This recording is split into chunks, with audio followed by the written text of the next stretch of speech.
Greetings, everybody. I assume we're all online, and welcome to our audience and also to our two guests. Today, this is Michael Bayler. I'm a writer and strategist. I'll be moderating today's discussion. Our conversation is about account-based marketing. Where are you on your journey?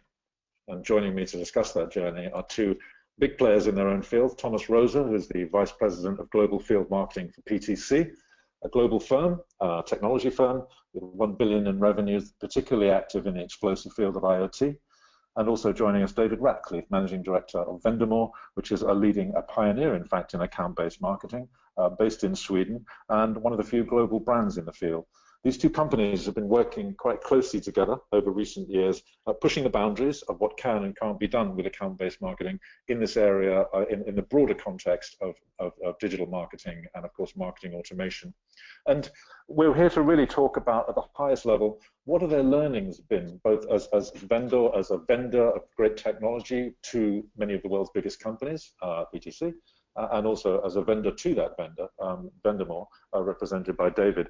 So we're going to be looking first of all, and I'm going to ask our venerable panel, what the sort of experiences they've had and what kind of headlines would they discuss today in terms of the journey to date.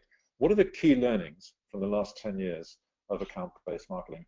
And Thomas, if I may, I'd like to start with you. Perhaps you could just mention how the company became involved with account-based marketing and some of the things that you've begun to observe in the course of this journey with Vendemore. Yeah, Mike, welcome everybody, and thanks for having me on this call. So some 3 years ago or so, we at PTC, we had a very close look at our marketing approaches, and if we are honest with ourselves, we came to the conclusion that we do a lot of good marketing, but you could probably argue it was more like traditional marketing, events heavy, tele-qualification, driven by specific companies.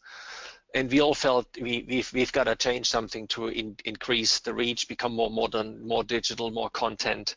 And quite frankly, and that's almost like a personal motivation, you want it to become more meaningful in the eyes of your sales peers. Because quite frankly, we suffered a little bit from this reputation, hey, let's do events and let's make sure we attend this event and have a speaker at that event and get it all organized. Wouldn't it be fancy? Wouldn't it be much more strategic if we would have like a peer-to-peer discussion with the salespeople on the topic how to win business and how to drive deals forward? So that was the motivation. And with that in mind, I went on the search a little bit. What could we do? What is it that other companies do? What's modern?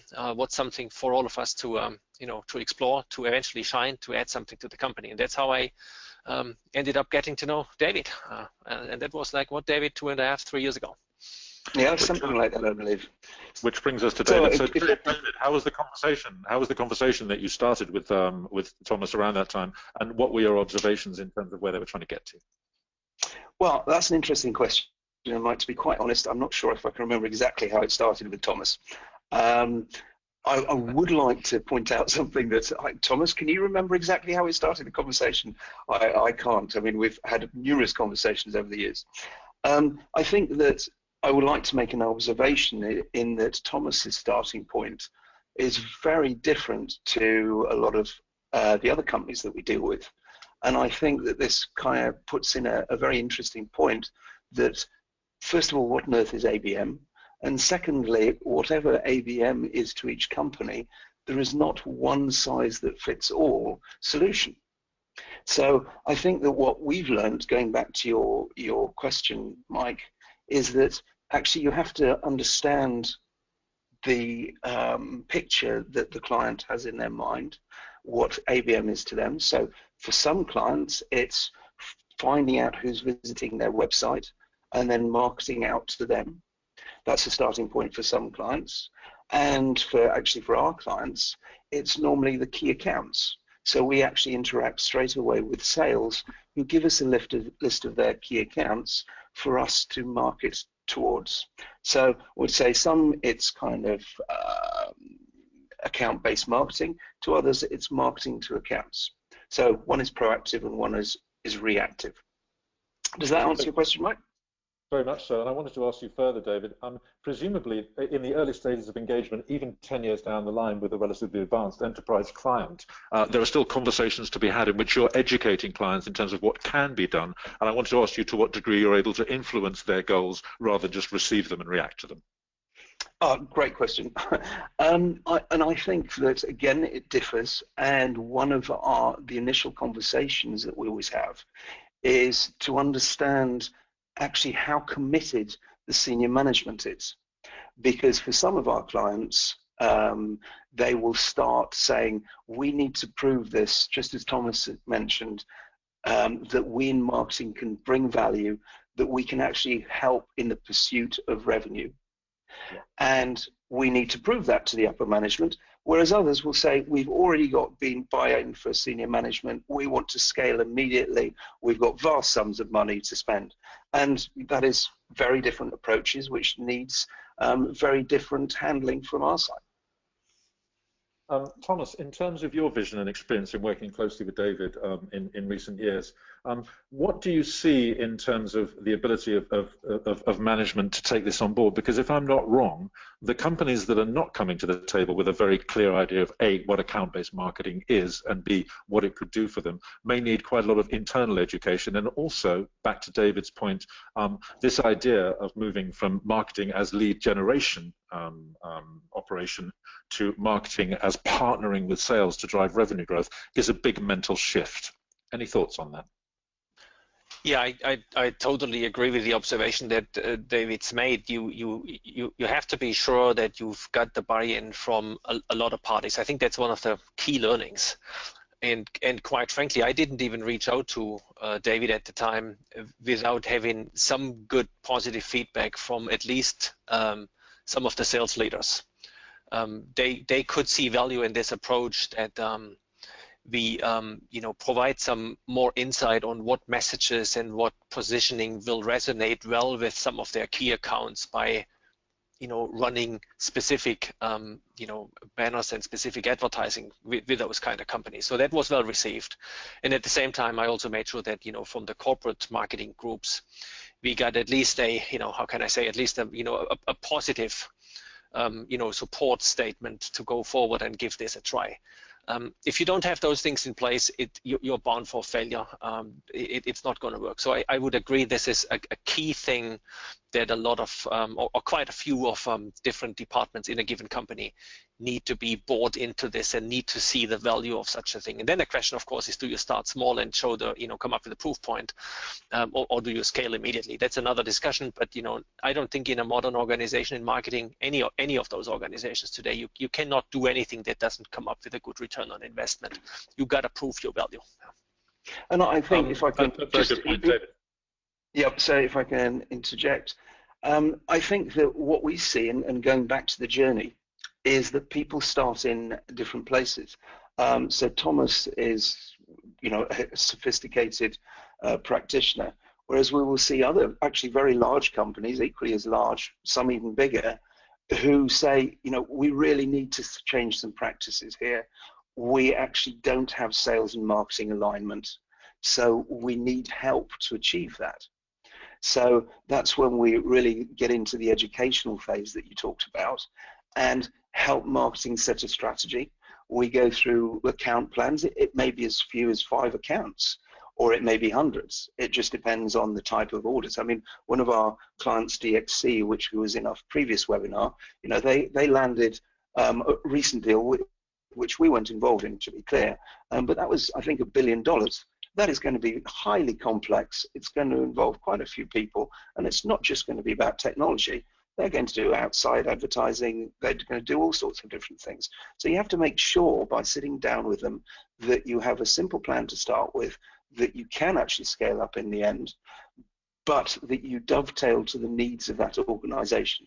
And that organization may be sophisticated like Thomas, with an ambassador at it, who in the top of it, who is got senior buy-in, or it may be somebody who doesn't have senior buy-in and is looking to achieve it, both of which we can help with. Well, I think, David, if I may, just to that point, I think it's important to have that discussion early on. And, I tried to actually get some buy-in early on, but you and I got connected early.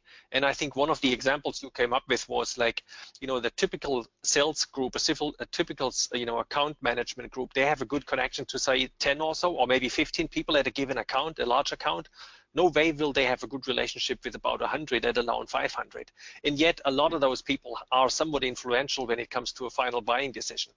That was one of those points that, quite frankly, I wasn't aware of and I didn't really put forward, but it helped me, ever from that moment. It was a strong argument. And that type of a discussion helps if you talk to somebody like yourself, who obviously has got the idea and obviously has done it many times before. And that kind of a statement just helps you to push things through the value chain in your own company. Yeah, thanks. I mean, you're hitting on a point that's dear to our heart, which is we actually come from sales background. So I'd say a lot of the core expertise that we have is from people who have a large amount of experience in corporate B2B sales, which means we are practitioners actually understanding what the challenges are. And one of the big challenges that people have is this idea of consensus sales, that you don't know who the individuals, you may know the stakeholders are, but you don't know all the influencers, and they may be actually spread across different geographical regions.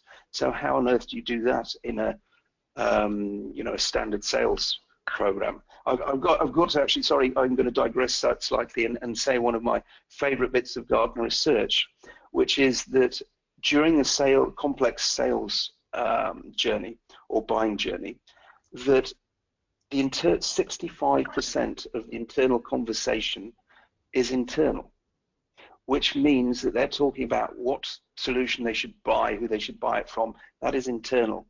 And that leaves 35% external, which means if there's 3 vendors chasing the same deal, that means you get under 12% time with the company that you're trying to sell to, which of course is a very small amount of time, especially if it's a long, complex sale, which may go over a year and a half. Then how on earth do you influence that internal conversation? And so, I think that's what you're referring to, Thomas. So we're seeing from this conversation already a couple of really important threads emerging. David, your point is that revenue growth of key accounts, and also something we haven't mentioned yet, but something I'm well aware of from my own work with Vendemore, the opportunity to accelerate the deal time from opening a lead to closing of a deal that could be worth $1 billion. The shortening that time to client commitment has enormous value to the vendor. Thomas, how difficult is it to actually get that kind of message embedded in a company like PTC?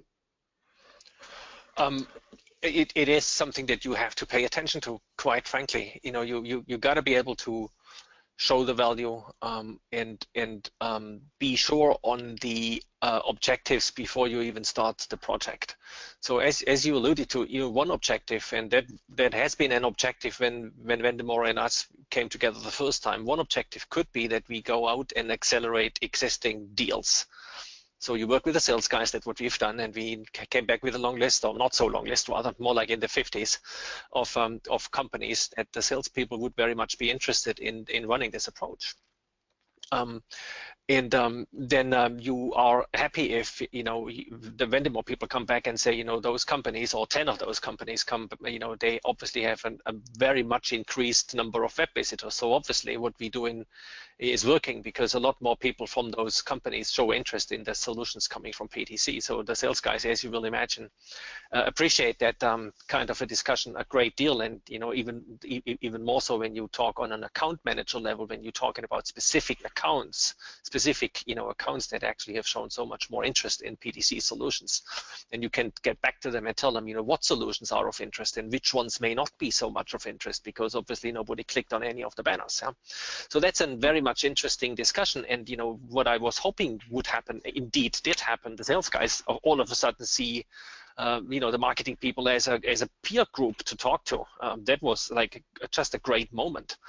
But you want to be clear on what your objectives are, because in the second year, just one more sentence, in the second year, we shift strategies a little bit and said we want to go after white space accounts much more. So companies that we do not do business with, and see what kind of messages work, what messages don't work, but eventually, see will we get engaged with those kind of companies. So you want to be clear on your objectives, I think, is one of the key learnings, because otherwise you have difficulties to report on success. Okay, well, we have a question come in, okay. Which is, what if there is a dedicated account team? What is the added value of ABM? And I think that's kind of an interesting question, and I think that it's always supportive and it should be complementary. So if you have a dedicated account team, so using DXC or one of our clients who have, of course, have key account managers, maybe spread geographically. What our lesson is that we should support them, we should listen to them, we should give them account coverage or air coverage when they need it, and we should be able to respond to any challenges that they may say. So if you can imagine a sales cycle of a year, you'll go through peaks and troughs of attention. There's only so much attention that an account team can generate. So what we can do is to drive in the right messages and the right frequency to support the message that needs to be heard. It might be about ROI, it might be about case studies, but whatever it is, we need to drive that in, and also to different target audiences. For instance, the technical community and the senior management community will, of course, have different information that they need to learn, and that will be different at different stages of the sales cycle. So our part is to be advisors to the sales and marketing teams to actually how best to drive air cover into that account. So I have a little bit of, so I think we can't spend too much time on one interested individual barrel. So if you would contact me by LinkedIn and we could have a separate conversation, because obviously there is some challenges that you have that I believe we can help you with how to actually dovetail sales and marketing into a key account team. And on that subject, on the subject of questions, if anyone else does have questions, please do use the function within your control panel to text questions to us, and we will do our best to answer them anytime from here on in. I'd like to shift the conversation, if I may, to the issue of how ABM fits from an operational and technology point of view, the challenges facing us as we integrate ABM in the broader context of enterprise digital transformation, and underneath that, marketing automation. And Thomas, I'd like to ask you about your experiences in PTC. I know, for example, that PTC is a big user of Salesforce. Should we be concerned about the operational, what you might call the OT and IT issues of integrating ABM into our businesses? I guess the honest answer is, at PTC, that is something that we need to pay attention to, because at PTC we are very much interested in seeing our return on investment in one system that everybody accepts as the system, and that happens to be, Salesforce.com in our case. But that depends on the company. In other companies you could agree on another goal and say, we just want to measure things on increased web traffic, and that's relatively easy to measure. And Vendemore is doing a great job in coming back with weekly reports on that. How many more web traffic do we see from a particular account that we have chosen to work with? I guess my point is, just be clear before you get started on what is the ultimate measure about what you're doing. So at PTC, it is indeed MQLs, like marketing qualified leads, and subsequently pipeline that gets either influenced or even generated. Yeah, and I think that's really interesting, because I think that what we strive to do with our clients, our longest standing clients, is to start the journey where you will have pre-existing KPIs and metrics. But actually what we want to do is to encourage people to measure exactly the measurements that you talked about earlier, Mike, which is acceleration and wins, etc. And to do that with two different groups. So you have a control group where you don't actually use ABM, and then you have the group where you do use ABM. And what you can do is compare that either on a year-on-year basis or or the activities are going on that year, so the different accounts. And what that will do is start to give you an indication of the extra revenue that you're generating. Because ultimately, what we see ourselves as is helping to generate revenue. And that's the really important business metric that we're chasing. But that takes time to establish the trust with the clients and, of course, commitment, which we help to build from both the sales and marketing teams and indeed upper management, which often is not there to start with. Indeed, and in that sense, it brings us back again to any significant ABM commitment within the enterprise does seem to involve a lot of conversations with a lot of different stakeholders from a lot of different disciplines, and I think flagging that early in the journey is probably essential without necessarily positioning it as a major negative. I think would you agree that those conversations need to happen as early as possible in the process, Thomas? I absolutely would agree with that statement. I think I alluded to that before. You've got to get those players on board, and quite frankly, I've done exactly this when Vendemore and we started out with this. Before we, signed any kind of a purchase order, you bet you did. I have meetings with, our corporate, management teams who are responsible for certain product lines, and at the same time we had meetings with the sales groups to be sure that they buy into this and don't turn around later on and say, what the hell are you doing? So yes, there is buy-in needed if you want to commit resources and time and budget to such a project. Because David, I think you will be with me. This is not something that you can do in one quarter. I think you said something like that before. You can't even measure the success within one quarter. So this is definitely something that you've got to believe in and be convinced about, because it's a several quarter, if not several years kind of initiative, depending on the sales cycles that you've got in your company. And in our case, the product lines that we've done this with, we talk in a year, 18 months type of sales cycle. So it is a long-term kind of a commitment, and you want to be sure that all the playing parties are supporting it and hopefully even enthusiastically supporting it. And then you want to be sure to keep them updated. That's also a trap you can walk into, that you get a lot of the excitement at the beginning and then you get off attention to other things and don't pay attention to things anymore. So that's my advice, would be stick to it and give updates on a monthly basis.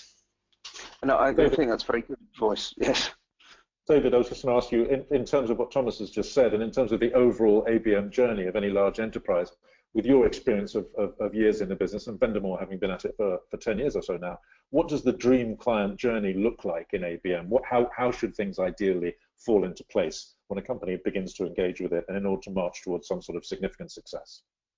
Ooh, solidly in fantasy land here, because of course nothing quite works out as one would like to. I guess thinking of successful projects that you've enjoyed with enterprise clients already, what were the features of those success stories? So I think that commitment, just as Thomas has said, I think the knowledge that it is a method. So to us and to our successful clients, methodology is very important. So ABM is not thought of as just a platform which will provide the solution to all the problems. And just because it has an integration with Salesforce, it won't mean that every salesperson interacts with it. That's not how we see it going. We think that's tremendous and absolutely should be focused on. But actually, the best clients we work very closely with, we work with them on their account plans. We have workshops with their sales key personnel. And the first thing we do is work out the account plan. As Thomas says, if the average sales cycle is a year, then that's what your plan should be. We then look at the most engaged sales teams or sales individuals. We make sure that that is a success. So we in marketing would make sure that the salespeople really shine, going to Thomas' point of making marketing heroes and revenue generators. We then have an internal case study, which our ambassadors will take, globally or across a region, North America or EMEA, and then we will roll it out. So I think that what we've learned is you want to establish best practice with the client first of all, which means the client should commit to a reasonable length of time and investment, and we then commit to making the activity work towards the mutually agreed business goals. then you both have a commitment to make it work, and then you can obviously succeed. You plan for the success, and then you roll it out across the regions, and that's our dream scenario, and that's what happens with our most successful clients. And have you noticed any pitfalls? Have you noticed any areas where particularly promising looking campaigns, because this is what these are, have you noticed any areas where projects have fallen down unexpectedly?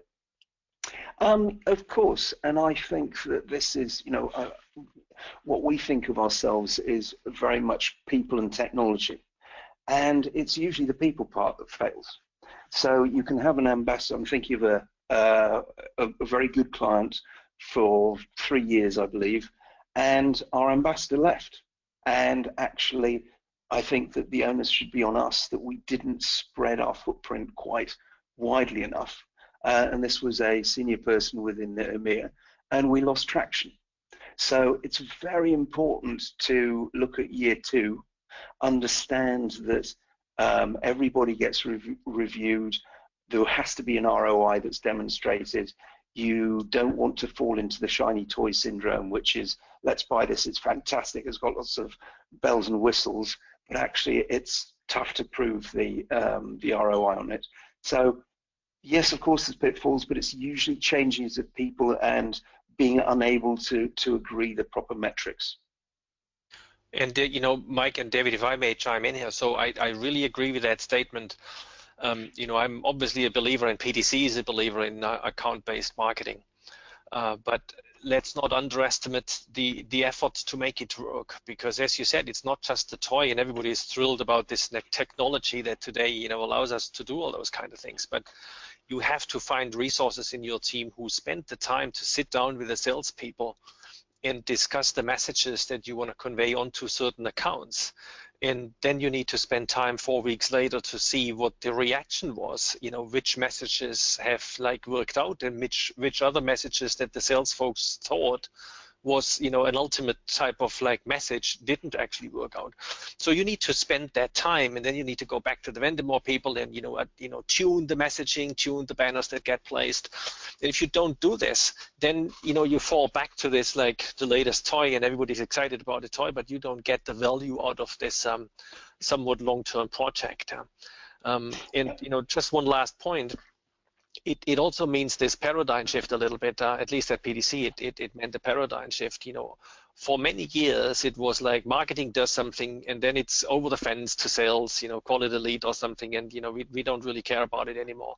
Not so with account-based marketing, because it's a journey. It's as David alluded to at the beginning. People inform themselves way before they talk to somebody, and then during the entire sales cycle, you want to be present, which you cannot really do with any given normal marketing campaign, an email blast or something. That's just a one-off, and then 6 weeks they don't hear from us.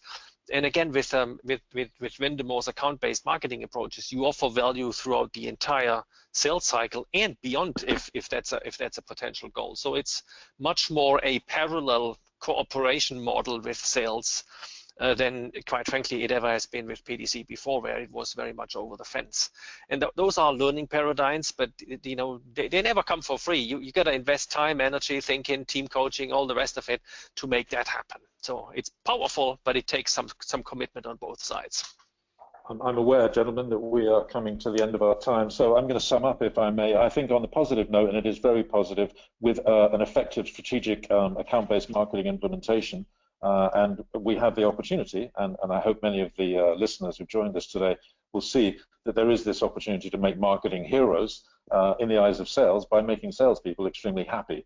But there is a significant change in thinking that's required, and I think the point that Thomas made earlier about moving along the journey to revenue growth and in shorter times in partnership together, rather than marketing throwing leads over the fence to sales, is a significant shift in behavior within the enterprise. We've covered quite a lot of the challenges, the good, the bad, and the ugly. Is there any point that either of you would like to make? David, would you like to close for us with a final thought before we sign off? I think just to reinforce Thomas's point about the paradigm shift, I think that what we're really seeing is new technology is enabling marketing to work alongside sales in the pursuit of revenue. It's never happened before, simply because the technology wasn't there. I think it's very exciting times. We're seeing enormous shifts within half a year. It's an exciting time to be in this market, and it's, I think, a very enjoyable experience for both the clients and ourselves if we get it right. And apart from that, thank you both very much, and thank you all for attending. Thank you very much. We'll close now. Everyone, thank you for joining us, and we look forward to seeing you next time. Thank you.